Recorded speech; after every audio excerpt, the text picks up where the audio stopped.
Everyone remembers the feeling of that very first Sonic trailer. The strange use of Gangsta's Paradise, the general feeling of hopelessness, and, you know, the biggest one of all, ugly Sonic.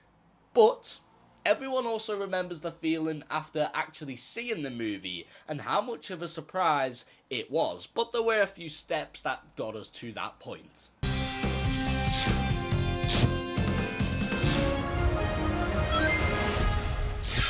Hey everyone, my name's Tom, a lover of all things movies, and with Sonic the Hedgehog soon set to complete his first movie trilogy, I thought now offers a pretty great time to look back to where it all started with Sonic the Hedgehog 1, released in 2020, and the fight it took to actually get to that point. This is a movie that is far from perfect, and if you actually look down to it too much, it is quite generic.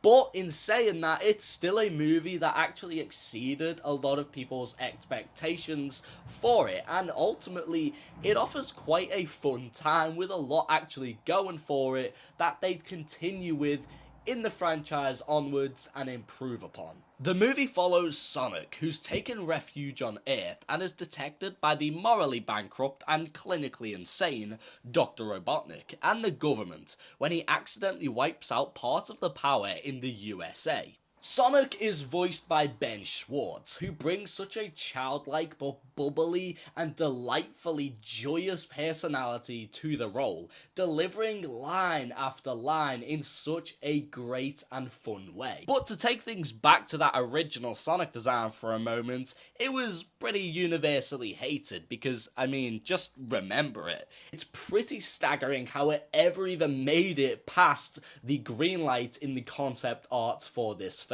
And when it was revealed to the world tossed it back and revolted. Meow? Causing an uproar against it that probably hasn't had as much of an impact on a movie since the calls to release the Snyder Cut. Because unlike most fan campaigns, which generally go absolutely nowhere, these two are unique in the sense that they actually did go somewhere. They did make something happen. They did change something. And if you've got a brain, it changed for the better. And thus, Sonic was delayed while he underwent plastic surgery and came out looking better than ever, and to many, arguably even better than he does in the actual video games.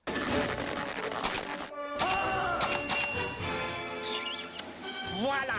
The separated eyes, the blue-faired arms just work so well for the character, and honestly, if it weren't for the design change, I'm not sure how well this movie would have done and if we'd even be looking forward to a Sonic 2, 3, 4, 5 onwards into the future, because yes, while the movie itself would have been the same, the plot of the plot would have been the same, the character interactions would have been the same, the general vibe of it would have just felt so wrong. And not to mention, they blew their first impression with that original trailer, so if nothing had changed, maybe no one would have actually turned up in the end. So I think it's quite safe to say the internet literally saved not only the Sonic movie, but the Sonic movie franchise. It would also just feel, you know, so damn wrong to hear that Sonic voice that we all love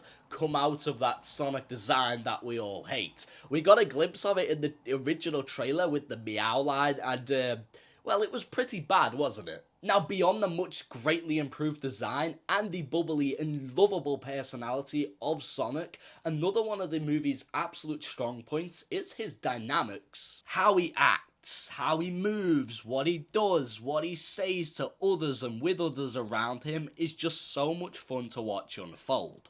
And him finding a family with Tom and Maddie, played amazingly by the wonderful James Marsden and Tika Sumpter, offers the movie a huge sense of heart and peace that is missing from a lot of these video game adaptations, where they don't take the time to give their characters a space of belonging. And often, because of that, even lose out on some tender moments with those characters. Stay in there and be quiet. How much longer? I can't breathe in here. Do you have your child in that bag? No. I mean, yes, it's a child, but it's not mine. It's not your child.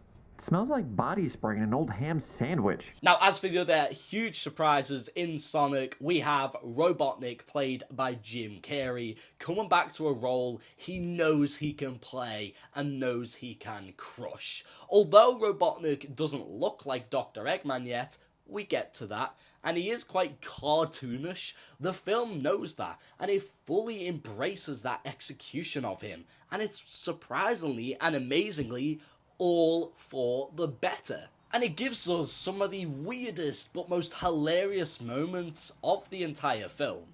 Evil grows in me.